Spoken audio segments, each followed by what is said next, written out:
आता किती किती घेऊन येला? आंबाडे, माटुगात्रे, कुंकुमपोळा. हे सगळे किती किती म्हणटा नांवान हेंका? आंबाडे, हे माटुगात्रे, ही तोरंगा, हे कुड्यागात्रे, ही कांगणेला, हे चिकू, ही कुंकुमपोळा,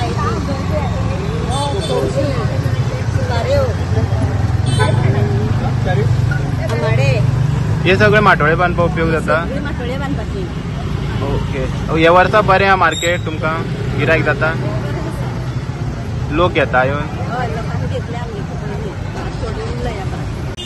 फाल्यां चवथ आनी चवथीचो बाजार जो आसा हो सगळे गोंयभर भरलेलो आसा.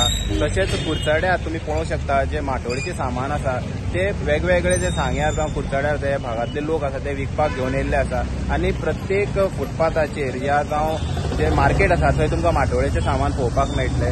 आतां हे पळयात ह्यो ज्यो बायलो आसात त्यो कालच्यान हांगा बसून आसात कारण जे सामान आसा माटोळेचे वेगवेगळे सामान आसा ते फक्त तेंच्याच कडेन मेळटा कारण जे लोक वेल्ले साळजिणी जावं या हे सायडीच्यान सावड्डेच्या भागांक जावं ते सायडीच्यान हे लोक घेवन येता रानाक भोंवून आनी हे बाजाराक हाडून विकता. जेणे जे सिटीक रावपी लोक आसा तांकां हेची खूब मदत जाता आनी चवथीचे सामान जे आसता बारीक जे बेल जावं या हरयाळ जावं हे सगळी जी वस्तू आसा तांकां इजिली अवेलेबल जाता आनी पळयात सगळे मार्केट जें आसा हे सगळे माटोळेच्या सामानान भरलेले आसा. हेराल्ड टीव्ही खातीर गौरी सतरकर.